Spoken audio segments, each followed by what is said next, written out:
welcome back into another episode of the One Health Podcast.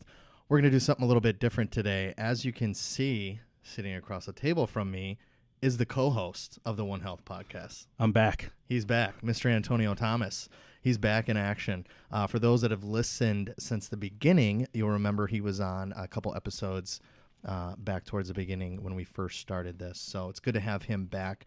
We're kind of going to do a solo show today revolved around transformations. Antonio was recently in a competition.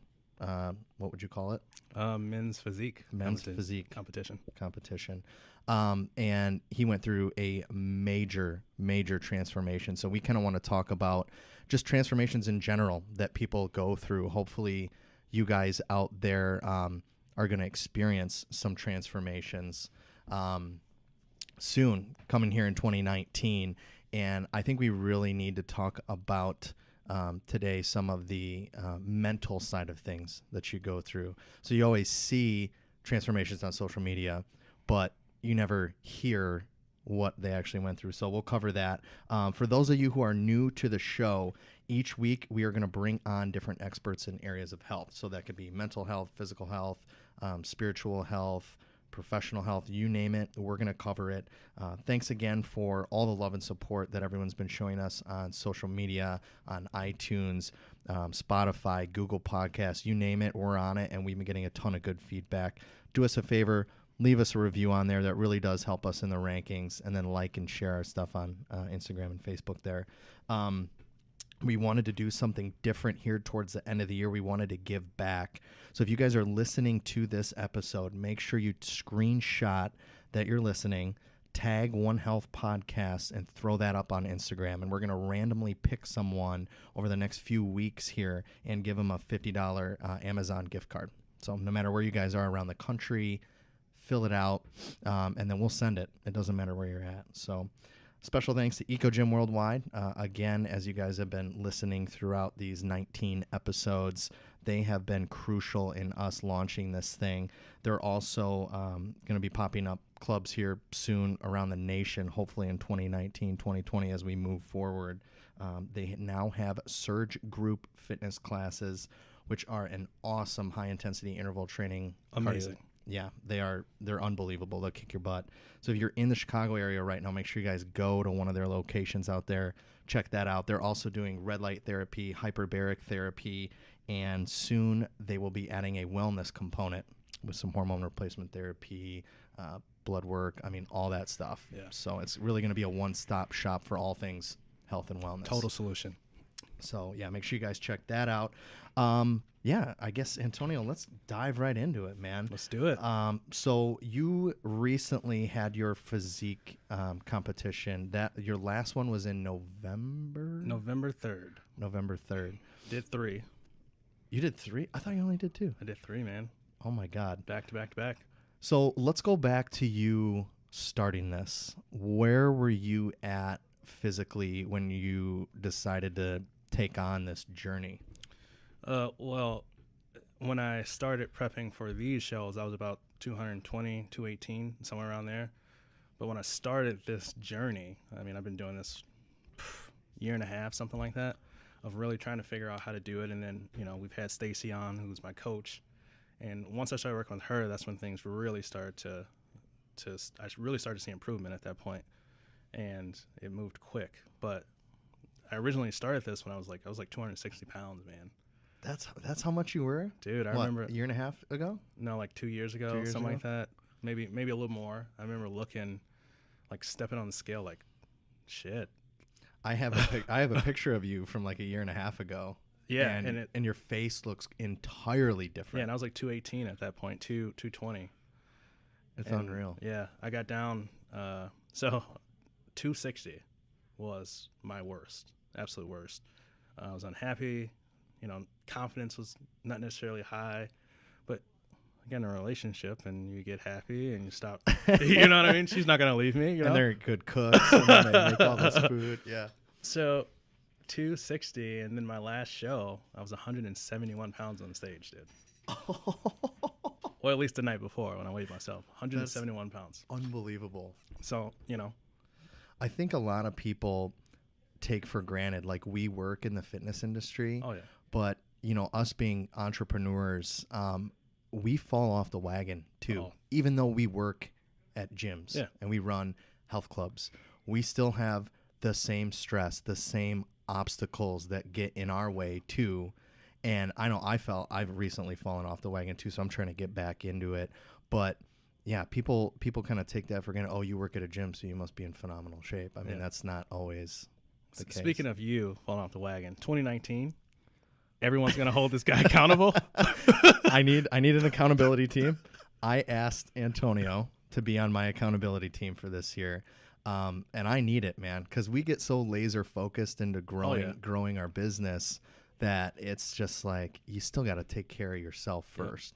You got to pick the time too. I mean, for me, it took a little bit to, I mean, when you're really training to do that type of competition where you've got to get your body fat down to, I mean, insanely low, right? Everything matters. I got to the point where obviously I weigh out my food, and I remember my wife packs my food for me. I mentioned that before, but she would weigh it out and I'd reweigh it.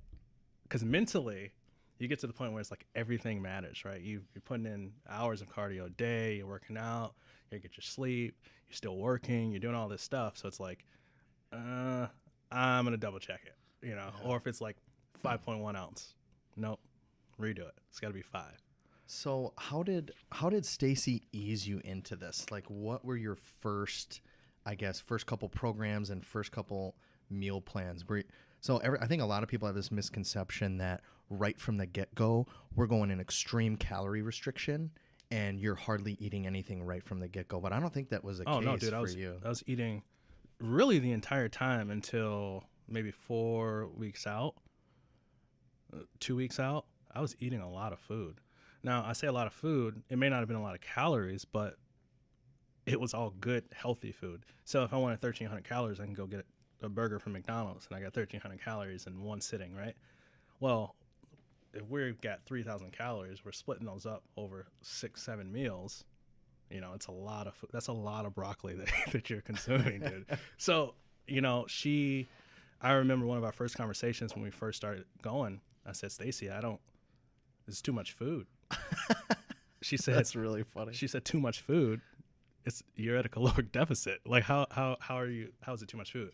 Well, that's how my brain was, because to me, 1,300 calories from McDonald's, I mean, it's like, oh, that's only one meal, right? So, okay, I'm going to go back and get some more, right? So she eases you in that way.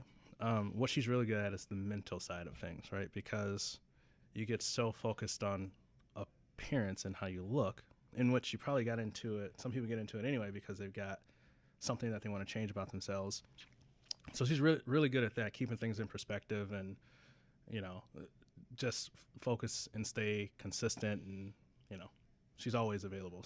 So how did you stay consistent?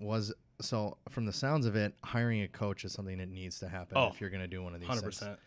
I'm in the off season and I'm still working with Stacy. So let's say somebody just in general who wants to go through a major transformation, you got to have a team around you. Oh, 100%. Whether that's trainers, coach, if you're going to get an online coach, you got to do some research, right? I met Stacy in person. I know Stacy, right? So, and I know people that she's worked with. So I got to understand how she does things. And this may be a little bit of bias, but I don't think there's another coach out there that's as good as Stacy with being available, the advice that she gives you. I mean, she's text message. I saw her every Sunday. She did shows with me. So it's, that going along that first ride, having her literally backstage in the show with me, I mean, I couldn't have asked for a better thing. I mean, like, I don't know if I could have been as prepared. Yeah. So also at home too, I mean, share the story you just shared with me this morning about you not wanting to go to the gym. Oh, yeah. Yeah. Now this is the type of accountability some people need. Yeah. So my wife, who, I mean, she put in as much work as I did throughout the prep. And, after everything, you kind of, it's not that, I mean, we got to work out in before this. And I mean, I'm still hitting the gym hard. But, now instead of having that target, this date to hit for, now I've got almost a year of trying to put on muscle mass for the next round of shows. So the other day I came home and I was like, I'm not going to the gym. And my wife goes, well, you're not coming here. And I said, what do you mean? What do you mean? She's like, you're not coming here. And she went upstairs and told me that I can't come home until I go to the gym. And I'm like, fine, whatever. I go home, I'm mad. I grab my stuff, take my pre-workout, go to the gym. And afterwards I felt amazing. So in the moment I was like, this is ridiculous. This is stupid. I can't go. She's literally telling me I can't. You don't have to go to the gym, but you're not coming here. So, but it was that helped because it got me in there, got a good workout in because I was upset, and then I felt great. I was listening to a podcast the other day where this guy was talking about if you're really going to set a goal, you need to break it down into steps, right? And then you need to have accountability around you. So this guy wrote out, I guess, $1,000 checks to each 3 people on his team. And he said, we're going to hit this goal by this date. And if I give up halfway through, you guys can cash those checks. So it helps to have a team of people around you, even if it's 1 or 2 people, a mentor that just calls in once a week just to check and see how you're doing.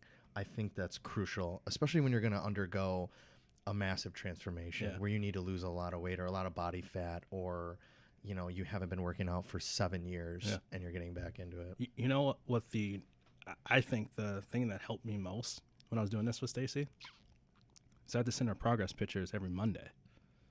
And I was like, dude, there's no way I'm going to I think about eating a piece of candy or something. It's like, no. Monday I've got to send those progress pictures in and she'll know. I can tell her my weight's this or I hit the gym every single day. But when I send her that picture, she's going to respond. Yeah. And she'll keep it real with you. She'll be honest. You didn't stick to the plan. Yeah.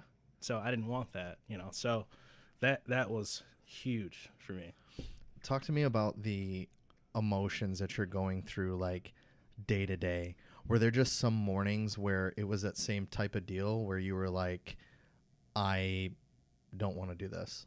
Yeah. I think going into I didn't really have that until, well, let me say this. I think not that sticking to the diet, I think everyone struggles with certain things. For me, the diet, the workouts, her giving me that stuff, that was easy. She told me what to eat. I ate it. I don't have any issues with that. You see me do it. I'll go to a restaurant and I'll just either eat my food in the car or, I still do that. So that was easy for me. But coming into the first show, that week of, it's high stress, right? I'm going to get on stage in front of a bunch of people in swim trunks that I don't know, right? So mentally preparing for that was the hardest part. I think once I got past that first show, I think I was good. So it wasn't that I wanted to give up. It was more so, nerves start to kick in. You're stressing about getting your hotel. You're stressing about packing your food, and an hour of cardio a day sometimes. That's fasted, dude. Brutal. It's I remember I wanted to get so ready for this first show. I took Saran wrap. I was doing all sorts of things, dude, and hoodies. I was sitting in my bathroom. This is ridiculous. These are the things that no one hears about, though. So this is why I wanted you to come on and share that. Yeah. This is ridiculous. In the bathroom, shower running, sink water running, towel blocking the door shut, turned it into a sauna, and I'm sitting in there eating my tilapia with cinnamon on it. And stevia. Were you crying into the food too at the same time? I remember just taking a picture. I had a hoodie on and I'm dripping sweat. And my wife texted me and she goes, how's it going? And I just sent her a picture of me in the bathroom, just steamed up.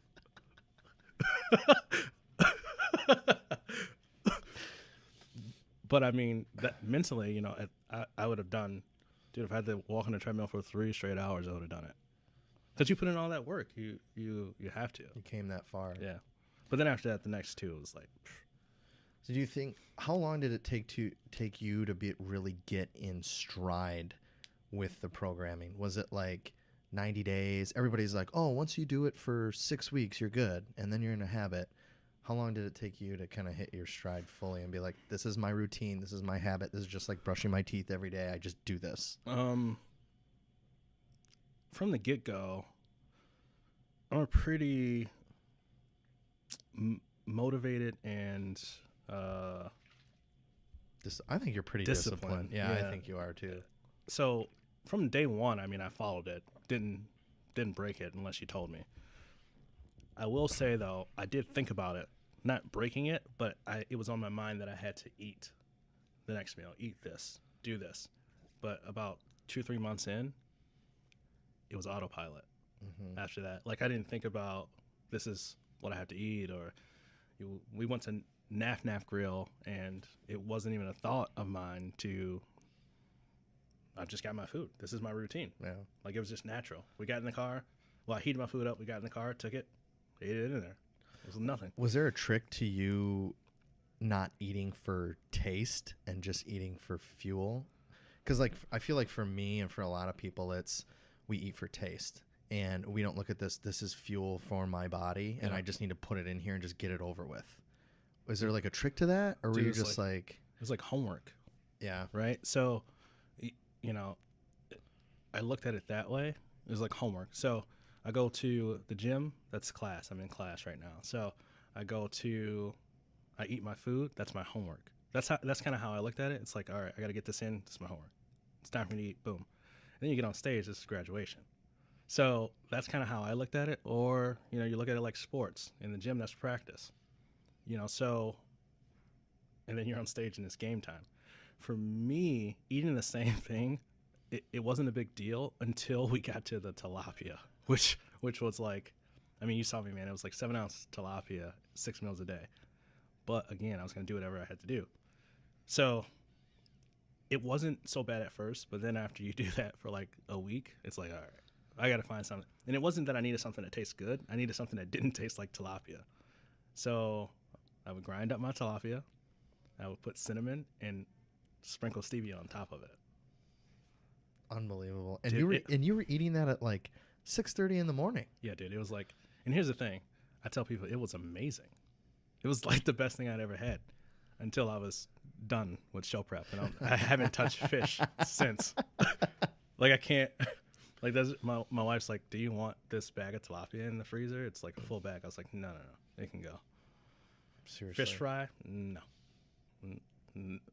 Tilapia has ruined fish fries for me. Oh, I guarantee it. And I'm from Wisconsin. I guarantee so it's like, I guarantee it. Dude, never again. Talk to me about the workout progressions. So are you lifting heavy right from the get-go? I guess it depends a little bit on the individual person. Like for you needed to burn off that body fat and kind of change your body composition and shift that. What did they have you doing at first, and then how did that progress? I mean, you're always trying to lift heavy, right? You want to, hold on to as much muscle mass as you can, because when you're cutting like that, you're going to lose it. Like you will lose muscle mass. It's going to happen, right? So I try to, naturally what starts to happen is you start to lose your strength. And I mean, I think I got to the point where it's like, oh man, I'm so winded. Like I would try to pick up the 70s, and it was like 70s would be like my top at one point. I remember that I got to the 70s and I was like, dude, I can't. I mean, you saw me today, and I started with 70s. It was, it was rep them out. So mentally, that played a trick on me, because it's like, oh, dude, I'm getting smaller, right? But that's what I want. But then it's like, oh, God, I'm getting smaller, right? So you go through this progression, not necessarily just with the weights, but I wanted to lose weight. Okay, and I started to lose weight, and then I got to a point where I was getting really lean, and it was like, oh, I'm getting small, right? But then I got super lean, and I was like, oh man, I look great. Like, I'm gonna hold on to this. And now, post show, right, I'm up 20 pounds to a normal weight. Well, I'm still really lean, but I'm not, You look like a normal functioning member of society. Like, I can go for a walk and not, be, oh my God, I'm exhausted. Yeah. And now it's like, oh my God, I'm gaining all this weight because mentally I'm up 20 pounds, even though it's not like, it's nothing. You know what I mean? And some people, the only way they notice is my face, right? My face isn't sunken in. So you kind of go through that. I think that was the hardest part, actually, post. After everything was done, that was the hard part. Because, like, I wanted to hold on to those abs, man. I mean, I still got them. I'm holding on to them for dear life, let me tell you. so like, I don't want them to go. But, I mean, they will have to, right? Eventually, they will, right? I still do an ab check every morning, But I'm now starting to get used to, and my mindset is changing, right? The workout today, I'll tell you, now I'm ready to get big. Like, it's, I'm ready to grow. I'm ready for the next step. And people don't realize, we were talking about this earlier with one of our trainers where we were working out, bodybuilding, physique competition strength is different than other types of strength. Oh, so, yeah. like, you were very weak when you were up on stage, weren't you? Oh, dude.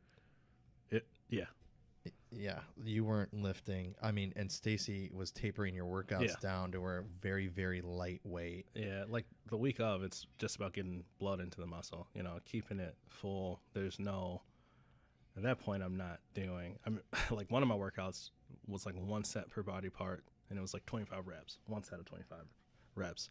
So, I mean, that's because I couldn't do anything at that point, right? We're pulling water. Really, it's only fish at that point. And then the day of the show was great. I woke up, ate pancakes and bacon and real syrup. Like, so I was loving that. What's the purpose of that meal right there, day of the show? You would think you wouldn't want to eat anything. And I got a burger the night before. So what is it? Why all of a sudden, right day of the show, do they want you to eat like that? Because we want to get carbs in because we want to get the muscle to fill out. Oh, okay. Yeah, you want to carb up.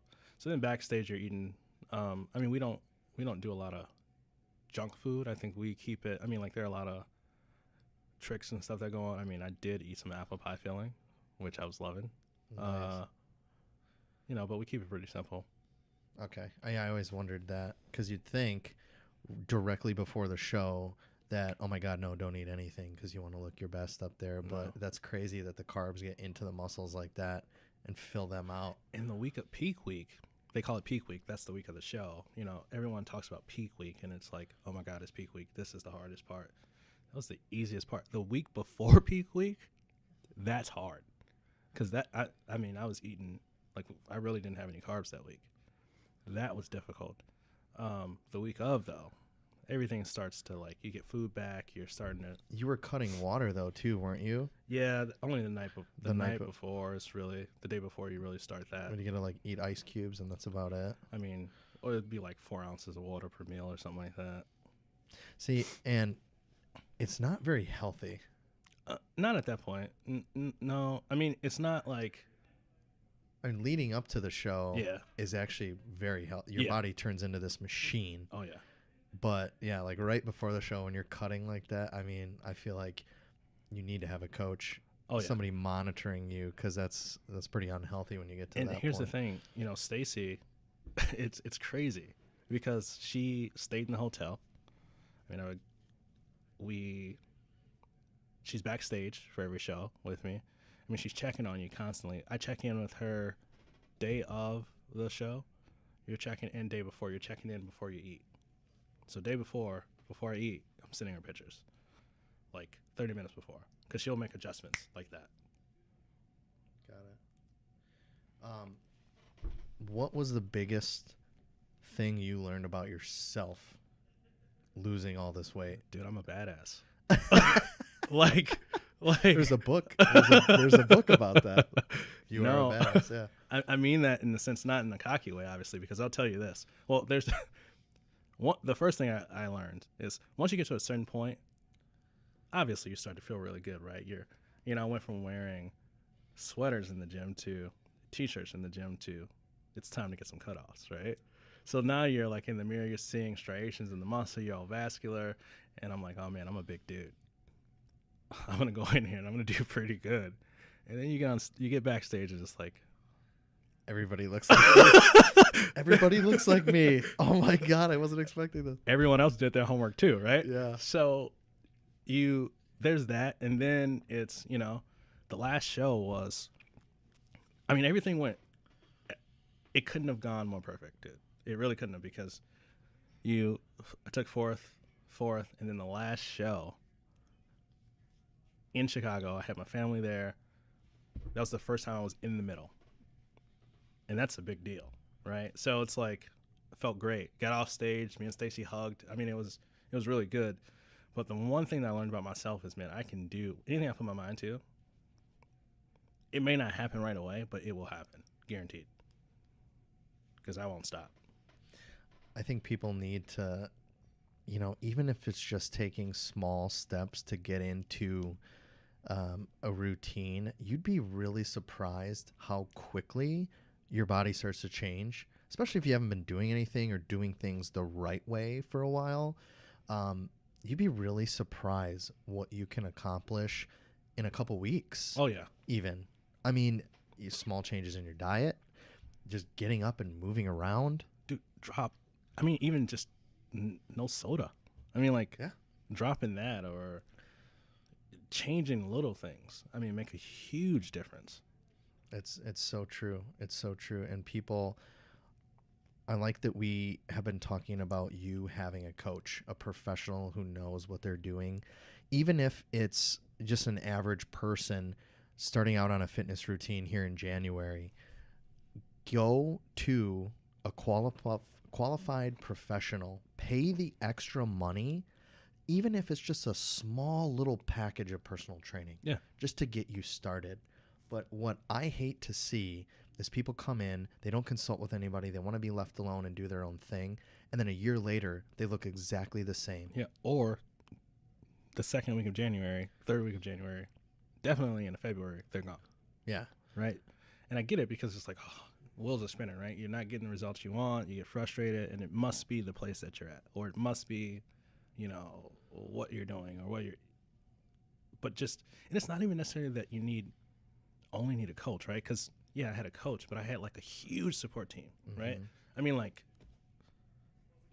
One of Michelle, she's on our team.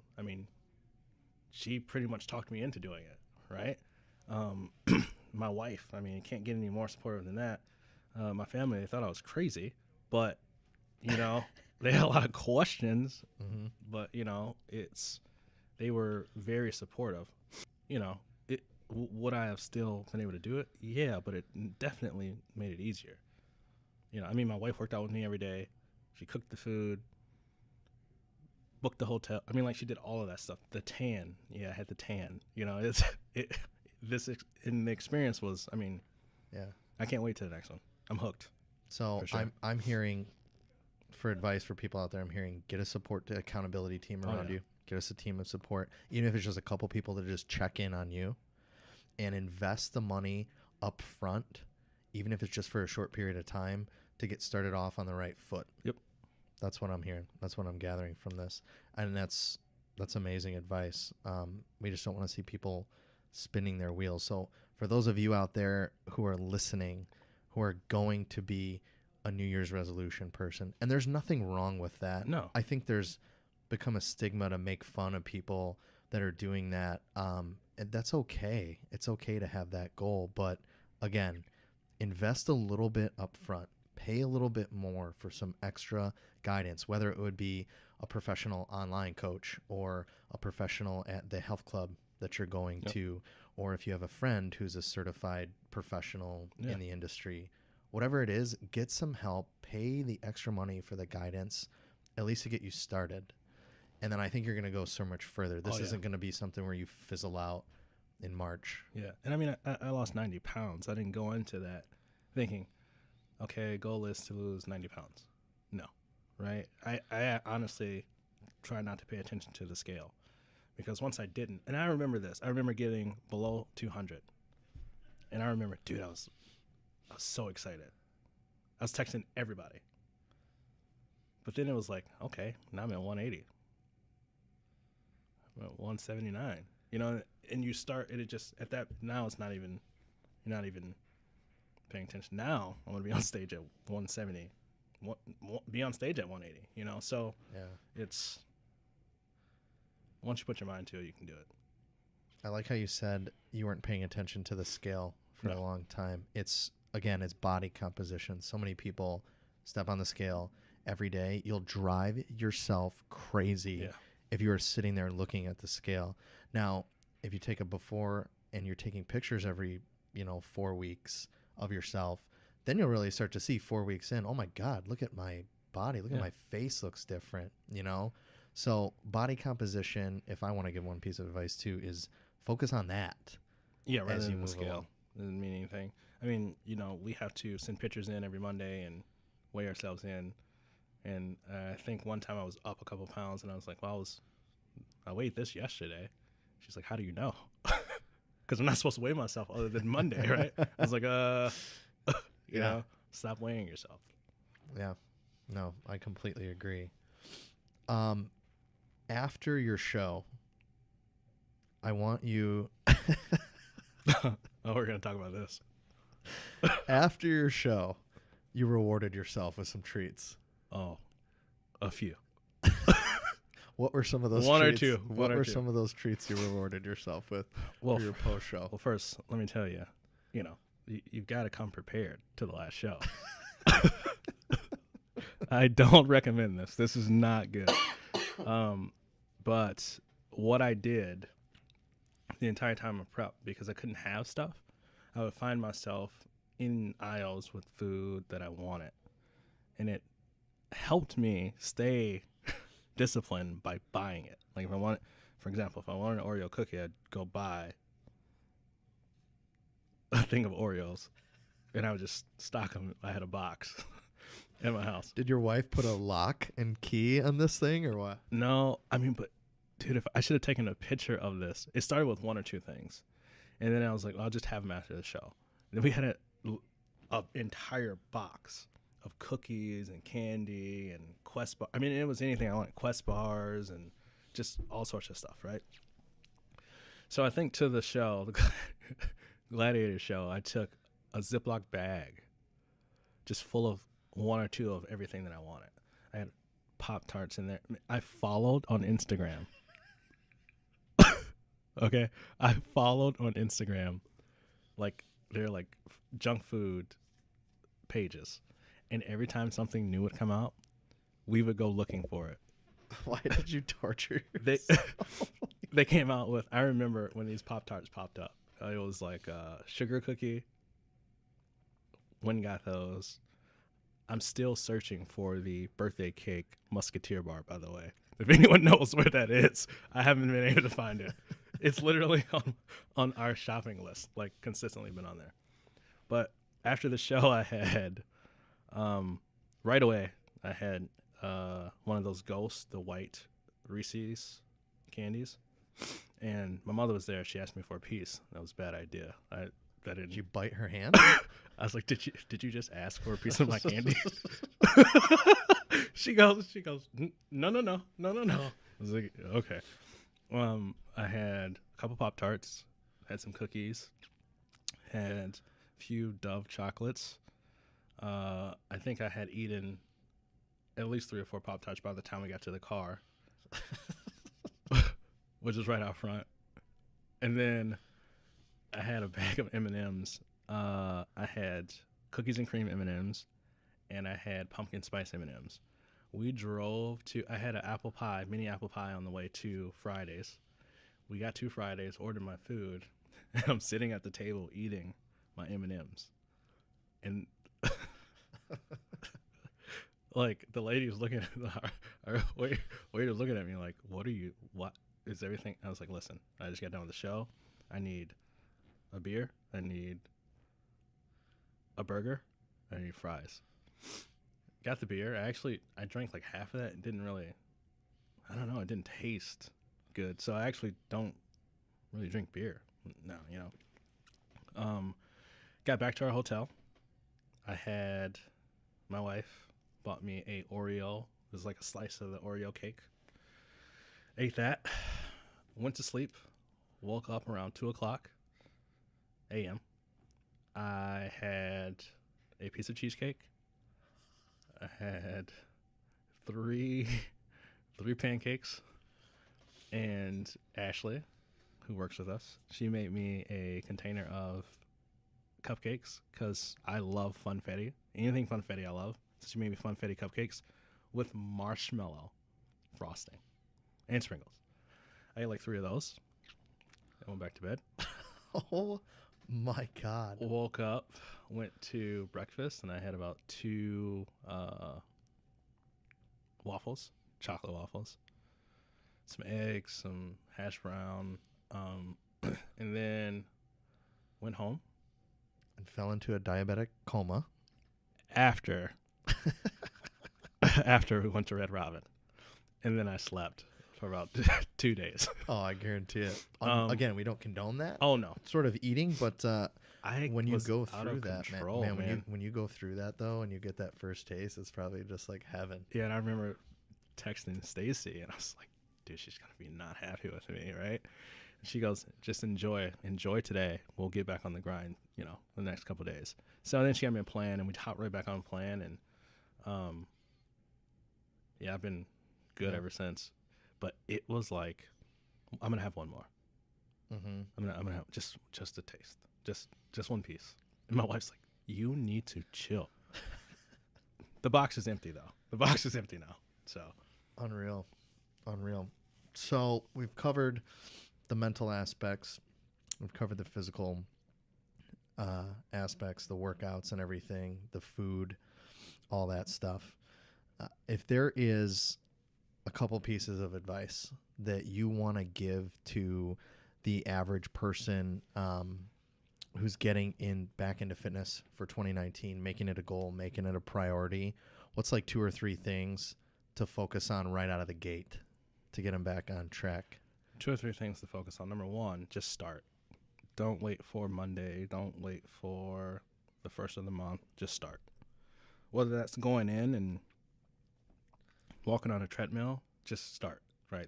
You won't ever get the results you're looking for unless you start. So that's the number 1 thing. The second thing, I would definitely suggest investing in personal training, a coach, working with a nutritionist, have some sort of guidance, because I mean, like, you think of the money that you spend, but also think of the money that what things we will spend our money on. You know what I mean? So I think that's worth it, so that you can, you know, look the way that you want to look and feel the way that you want to feel. So I would say that. And then the last thing, I mean, I posted this on my Instagram the other day. Everyone's going to have, I think it said, of course your opinion matters. I had a shirt on. It said, of course your opinion matters, just not to me. And everyone will have an opinion. Everyone's going to have an opinion. Everyone's going to say you can't do it. Everyone's going to say you shouldn't do it. Why do you want to do it? Doesn't matter. It's my goal. I want to do it. So just, you know, if someone's being negative, say, hey, you know, if you don't have anything positive to say about it, let's just not talk about it. Or just stick with the people that will support you. Because, I mean, everyone has different goals. I talked to a guy the other day. Well, Tori, you ran a marathon. Half marathon. Well, it might as well be a marathon to me, because I think that's insane, right? But I didn't tell you not to do it and say you couldn't do it. So, you know, it's just, we just have different goals. I love it. No, those are good, man. Those are excellent pieces of advice. I want to share a little piece of advice. The other day, where was I? I was shopping, and there was a customer just going off on this guy at the gas station. And him and I started talking. You know, he deals with hundreds of people a day, and it just takes one person to completely ruin your day. Oh, yeah. I just want to say, for those of you listening, I think one of your goals, other than health and fitness, it costs nothing to be nice to someone. Yeah. It takes very little effort to be polite to someone, to be nice to them. You don't know what struggles someone is going through in their personal life. Everybody's got battles. Everybody's got demons that they got to fight. Be nice to people. I want to challenge, if you're the person that calls up a customer service line and yells to get your way, or you are yelling at someone because they didn't apply a coupon to your bill or something the right way. All these people have lives too. Yeah. They're just doing their jobs. It costs nothing to be nice to them. Think about that the next time you want to get upset with a stranger because you don't know what they're going through. Yeah. I just wanted to share that as an extra piece of advice, and it's been something that's been on my mind. I think I do a pretty good job of having that mentality where this person's just doing their job, or, this person's, I don't know what they have going on at home, so I just wanted to share that little nugget. I challenge my listeners to go out of their way for 365 days. Yeah. Just for 2019. You can go back to being a jerk in 2020. But for 1 year, really try to just go out of your way to be nice to people, whether it's holding the door or saying hello to someone. I mean, those little things go a long way. Dude, you got to smile. Yes. Right? It makes you feel better. I mean, like, anyone that knows me, dude, you can't get this thing off my face. Like, I'm always smiling and laughing. I mean, you have to. I mean, why not? Your energy will lift other people up. Yeah. Believe it or not. What you put out there, people absorb. So I challenge you guys, be happy. Yeah, pay for someone's drink at Starbucks, especially if I'm behind you. That happened to me a couple times last year, and I was like, this is amazing. So then I passed it on to the person behind me. But no, those little things, man. All we see on the television is negativity and negative stuff on the news. And there's just, the negative people are the loudest people, and they get the attention. I just want people to see that there is some good still left in the world, that there are some people that do want to make a difference. That's why we started doing this. Yep. And I would just challenge people to spread that over 2019. Yeah, and if you guys are not following the One Health Podcast on Instagram yet, do so. You need to. Like I said, tag that you're listening to this episode. Screenshot it, tag it, and post it on Instagram, and we'll make sure that we get you guys entered in for that $50 Amazon gift card. Everybody wants Amazon stuff, man. Yeah. Everybody does all their shopping on there now. It's just a shameless plug for Amazon. But anyway, do that. Thanks for coming back, man. Yeah, man. Thanks for being. We gotta have you on. We gotta do more of these. Yeah, we gotta do more of these. Don't call it a comeback. We'll call these the Fireside Chat editions or something. I don't know. Get like a little, fake fire. Yeah. We'll come up with something some coffee interesting for mugs. it. I love it, dude. All right, guys. Thanks a lot for joining us, and happy 2019.